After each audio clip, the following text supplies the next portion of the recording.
이 시간 하나님의 말씀 마태복음 27장 11절로 26절까지를 저와 여러분이 한 절씩 교독하도록 하겠습니다. 예수께서 총독 앞에 섰음에 총독이 물어가로되 네가 유대인의 왕이냐?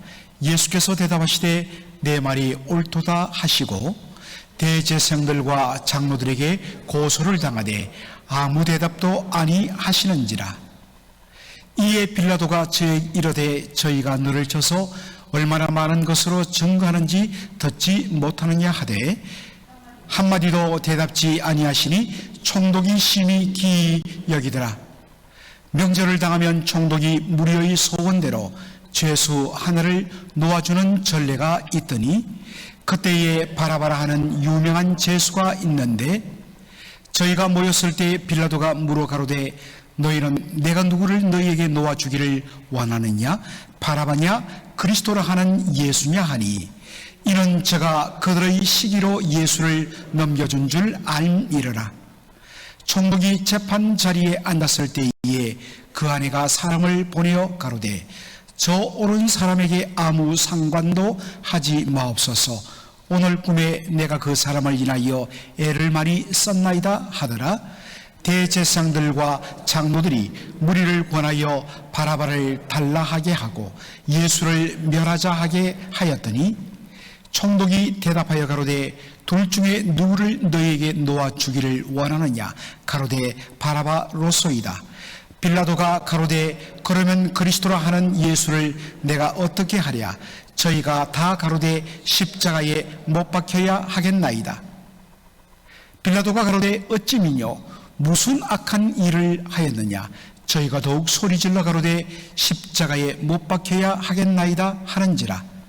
빌라도가 아무 효염도 없이 도리어 밀란이 나려는 것을 보고 물을 가져다가 무리 앞에서 손을 씻으며 가로되 이 사람의 피에 대하여 나는 무죄하니 너희가 당하라.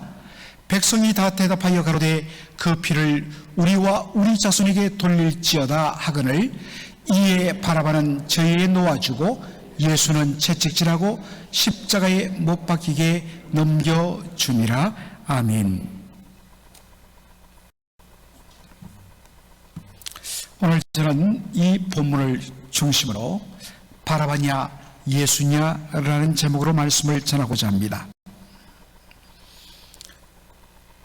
여러분, 바라바라는 소설이 있습니다. 스웨덴의 작가 페르 라게르크 비스트의 작품인데요, 우리 한국 유교 동란이 한참이던 1951년 노벨 문학상 수상작이 바로 라게르크 비스트의 바라바입니다.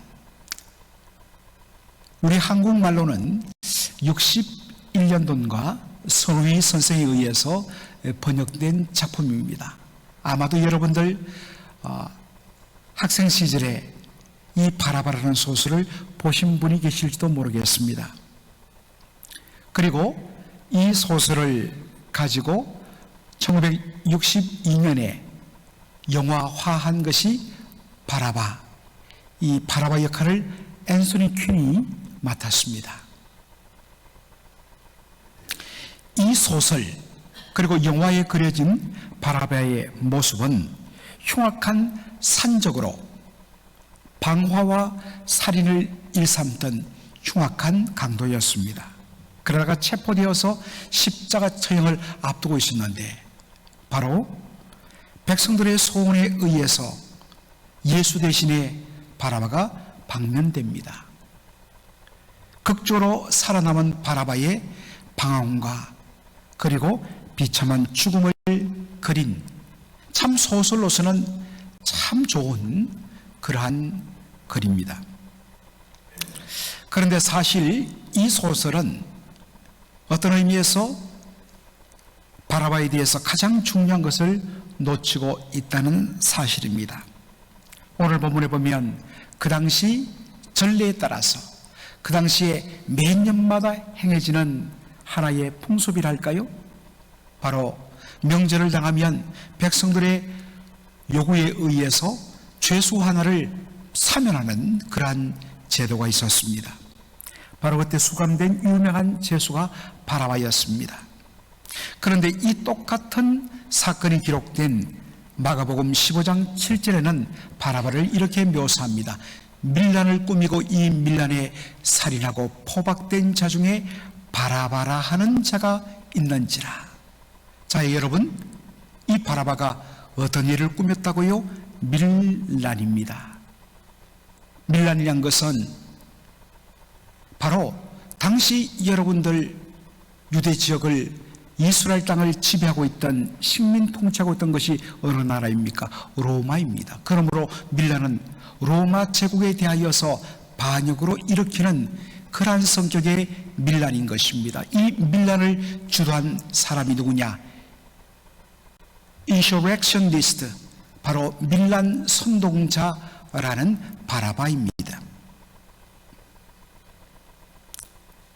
따라서 바라바는 단순히 자신의 개인적인 살해 사욕을 위하여서 사람들을 죽이고 도적질하는 흉악한 강도가 아니라 도리어 이스라엘의 독립을 꿈꾸며 그것을 위하여서 자신의 인생을 바치며 로마에 대항하다가 붙잡힌 독립투사,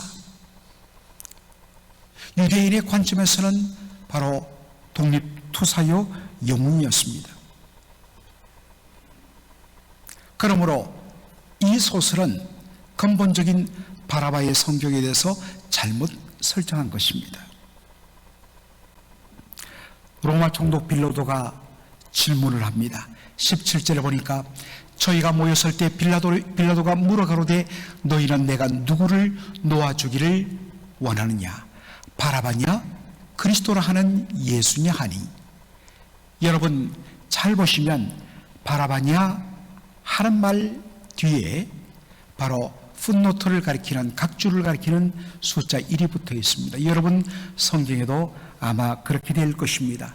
그러면 아래쪽을 봐야 되죠. 거기에 어떻게 됐느냐? 1번, 어떤 사본에는 바라바라 하는 예수냐? 너희는 내가 누구를 놓아주기를 원하느냐? 바라바라 하는 예수냐? 아니면 그리스도로 하는 예수냐?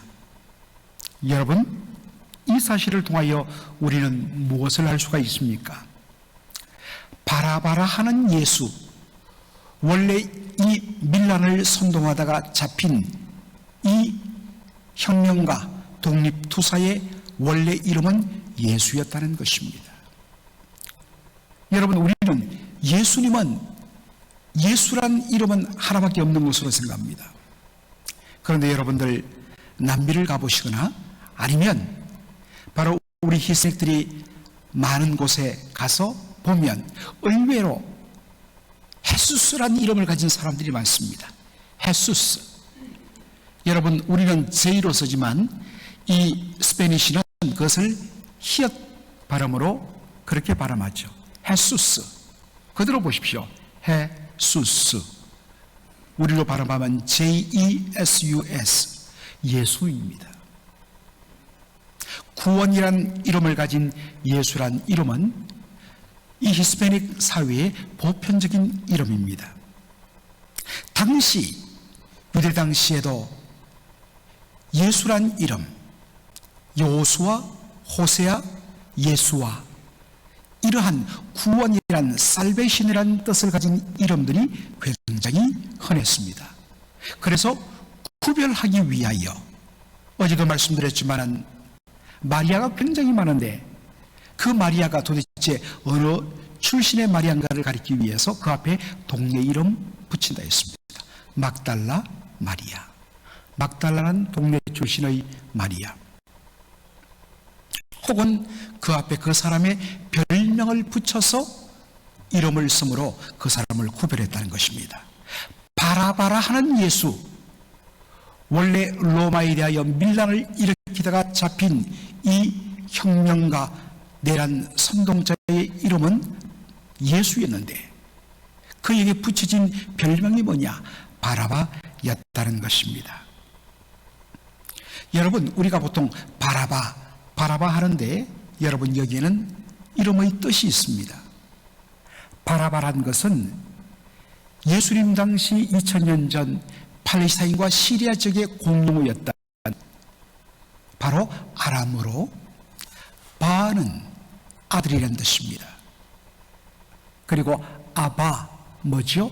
아바 아버지, 바로 아버지를 가리키는 말입니다. 그러므로 바라바란 아버지의 아들, son of father, 아버지의 아들이란 뜻을 갖고 있습니다. 사람들이 혹은 자신이 왜 바라바라 하나님의 아들이란 이름을 별명으로 붙였는가?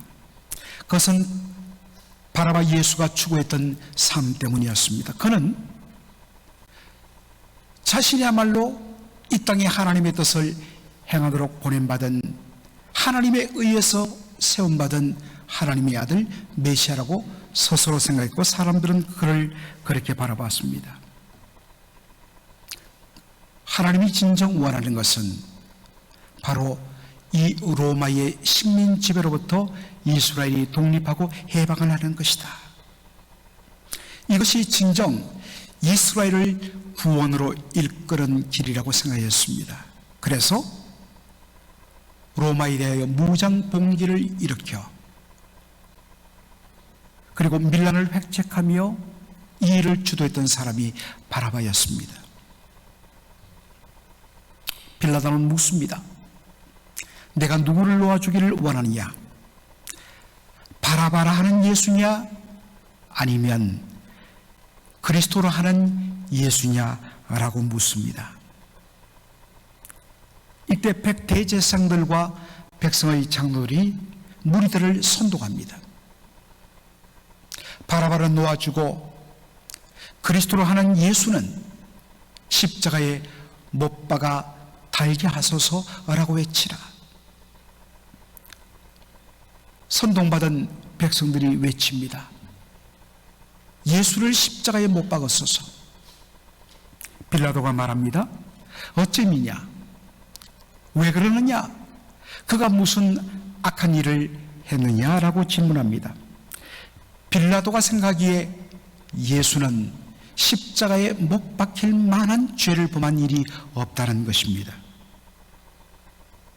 여러분, 제가 여러 번 언급하지만 십자가는 당시 너무나 비참하고 고통스러운 바로 사형수에 대한 사형 방법이었기 때문에 로마 시민권을 가진 자들에게는 십자가 처형을 하지 않았습니다.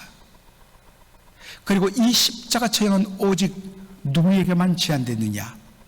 이방인들 중에 로마에 대하여서 저항하고 로마에 대하여서 반란을 일으키는 바로 반역자들, 그들에게만 이 처참한 십자가 처형을 허락했습니다. 그런데 빌라도가 보기에는 저는 유대인의 왕이라, 그렇게 대제사장들과 백성의 장로들이 예수님에게 그와 같은 이름을 붙이면서 이는 바로 로마를 대항하여 반란을 획책하는 인물이라고 그렇게 거짓 모함을 했지만 로마 총독 빌라도는 한눈에 알아봤습니다. 예수는 그런 일을 할 사람이 아니다. 그래서 원래는 채찍질을 좀 하고 내어주려 했습니다. 그가 보기에 악한 일을 로마에 대하여 반역을 일으킬 그런 인물이 아니란 것을 알았기 때문입니다. 그런데 선동을 받은 백성들이 한 번 더 소리를 지릅니다. 바라바를 놓아주고 그리스도라는 예수를 십자가에 못 박으소서. 얼마나 그들이 강하게 외쳤던지 빌라도는 밀란이, 폭동이 일어날까 두려움에 잡혔습니다. 그래서 그들이 원하는 대로 바로 바라바는 풀어주고 예수님은 십자가에 못 박도록 채찍질하고 내어 주었던 것입니다. 사랑하는 성도 여러분, 여기에 놀라운 신비가 들어있습니다. 여기에 놀라운 하나님의 지혜가 들어있습니다. 여러분, 왜 대제사장들은 빌라도에게 예수님을 십자가에 못 박아 죽이게 해달라고 요청했을까요? 그것은 바로 유대인들에게 가지는 십자가의 의미 때문입니다. 신명기 21장 23절에 이런 말씀이 있습니다. 나무에 달린 자마다 하나님께 저주를 받았습니다. 나무에 달린 자마다 하나님께 저주를 받았습니다. 그러므로 나무로 만든 십자가에 매어 달린다는 것, 못 박힌다는 것은 무엇을 상징하는가? 하나님께 저주를 받은 것을 상징하는 것입니다. 대제사장들은 바로 이 점을 교묘하게 이용하기를 원했습니다.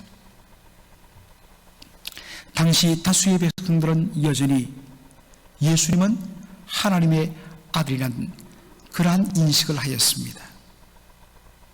그런데 하나님의 아들이라고 여겨진 그 예수가 십자가에 못 박혀 죽는다면 어떠한 일이 벌어질까요? 십자가는 무엇이라고요? 나무에 달린 자마다 하나님께 저주를 받았습니다. 그러면 백성들이 생각할 것입니다. 아니, 어떻게 하나님의 아들이 하나님께 버림받고 저주받는 십자가에 달려 죽을 수 있는가? 그렇다면 십자가에 달려 죽은 저 예수는 하나님의 아들이 아니요 그저 하나님 앞에 저주받은 죄인에 불과할 뿐이다. 일순간에 예수의 이미지, 하나님의 아들로서의 이미지를 백성들의 마음속에서 씻어낼 수 있는 방법이었습니다. 그래서 집요하게 요청한 것이 십자가에 못 박아 죽이게 해달라는 것이었습니다. 그리고 그 일이 빌라도에 의해서 허락되어지고 일어났습니다. 그런데 여러분, 사람들의 이 간악한 음모와 교묘한 지혜로, 기가 막히다, 예수를 한순간에 지어버리고 한순간에 저주받은 죄인으로 만들 수 있는 이 비법이라고 그들은 자신들의 그 아이디어와 지혜를 자랑했는데, 이 십자가에서 어떠한 반전이 일어났는가? 갈라디아서 3장 13절 말씀 우리 다 함께 읽도록 하겠습니다. 그리스도께서 우리를 위하여 저주를 받은 바 되사 율법의 저주에서 우리를 속량하셨으니 기록된 바 나무에 달린 자마다 저주 아래 있는 자라 하였습니다. 아멘. 여러분들, 기록된 바 나무에 달린 자마다 저주 아래 있는 자라 하였습니다. 그렇다면 기록된 바 어디에 기록되어 있다는 것입니까? 구약 성경, 구체적으로 어디에요?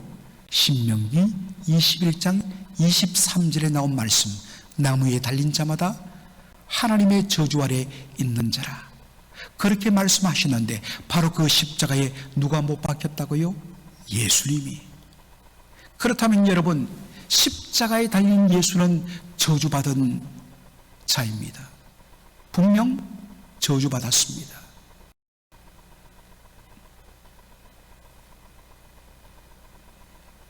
그런데 문제는 십자가에 못 박혀 저주받은 예수가 당한 저주의 성격입니다. 그는 자신의 죄 때문에 하나님 앞에 버림받고 저주받은 죽음을 당한 것이 아니라 그리스도께서 누구를 위하여? 우리를 위하여 저주를 받은 바 되사.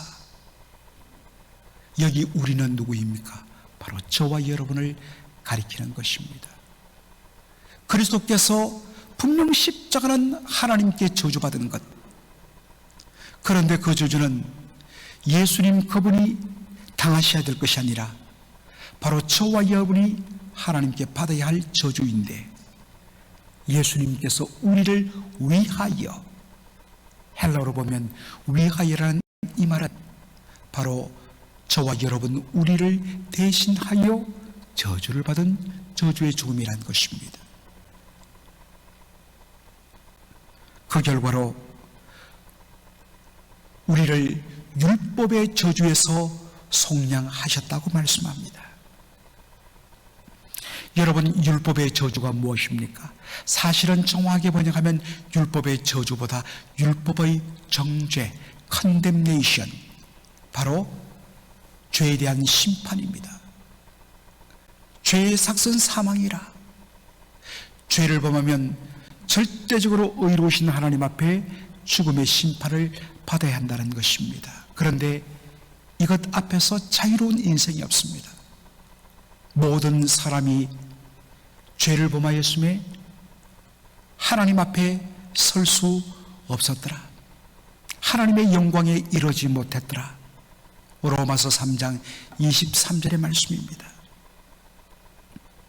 그런데 예수님께서, 그리스도께서 바로 그러한 우리를 대신하여 우리가 받을 정죄와 저주를 그가 대신 지시고 십자가에서 피 흘려 죽으심으로 말미암아 율법의 저주와 정죄에서 우리가 속량을 받았습니다. 여러분, 여기에 속량이란 말, 이 속량이란 말을 한자로 표현하면 바로 이렇습니다. 값을 지불하다 속자에 어질 양자도 되지만 바로 양민 양자도 됩니다. 이 말은 헬라 단어로 언제 쓰이느냐? 바로 노예 시장에서 쓰이던 용어였습니다. 노예 상인이 바로 자판을 깔고 그 위에 목에다가 노예 몸값을 붙인 노예들을 올려놓습니다. 그러면 어떤 사람이 노예 주인과 흥정하여 그 노예의 몸값을 지불하고 노예를 노예 주인의 손에서 사올 때 쓰는 말이 뭐냐? 속량이란 것입니다. 노예의 몸값을 지불하고 그 사람을 이제 노예의 속박에서 풀려나 노예의 신분에서 양민으로 만들어주는 것이 뭐냐? 속량입니다. 예수님께서 십자가에서 우리 인생의 받아야 할 모든 저주와 정죄의 죄값을 대신 지시고 피 흘려 그 모든 죄값을 다 지불하셨습니다. 그러므로 이제 그 누구도 그리스도 예수 안에 있는 자, 예수 그리스도를 믿는 자에게는 결코 정죄함이 없습니다.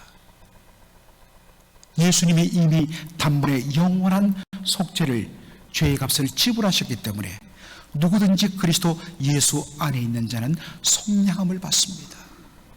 더 이상 율법의 저주가 우리를 지배할 수가 없습니다. 이것이 십자가의 능력이고 십자가의 비밀입니다. 여러분, 십자가는 사람의 교묘한 음모에서, 칸스피라스에서 출발한 것입니다. 예수는 하나님 앞에 저주받은 죄인이라. 그러나 하나님은 그 인간이 만든 간악한 음모를, 우리 죄인들을 율법의 저주에서 속량하시는 놀라운 하나님의 구원의 도구로 사용하셨습니다. 그러므로 십자가는 사람들 눈 보기에는 수치요 조롱거리지만 하나님 보시기에는 하나님의 지혜요 하나님의 능력이 나타난 것입니다. 사랑하는 성도 여러분, 여전히 여러분을 무겁게 누르는 그러한 과거의 수치와 아픔과 고통에서 아직도 여러분 벗어나지 못하는 분이 있습니까? 예수님께서 저와 여러분을 위하여 그 수치와 그 조롱과 그 부끄러움과 그 저주를 예수님 대신 지시고 십자가에서 피 흘려 죽으셨습니다. 더 이상 여러분을 정죄할 것은 없습니다. 더 이상 여러분을 억누를 것은 없습니다. 여러분은 예수님의 십자가를 통하여 율법의 저주에서 속량받은 인생입니다. 그러므로 누구든지 그리스도 예수 안에 있는 자에게는 결코 정죄함이 없나니, 여러분, 이 복음의 능력, 십자가의 능력 앞에서 자유함을 입고 주님 앞에서 당당하게 나가고 여러분을 누르고 여러분을 고통스럽게 만드는 그러한 기억들, 그러한 아픔들 십자가 앞에 다 내어놓고 온전히 주 안에서 자유함을 누리는 저와 여러분 되기를 주의 이름으로 축원합니다. 아멘.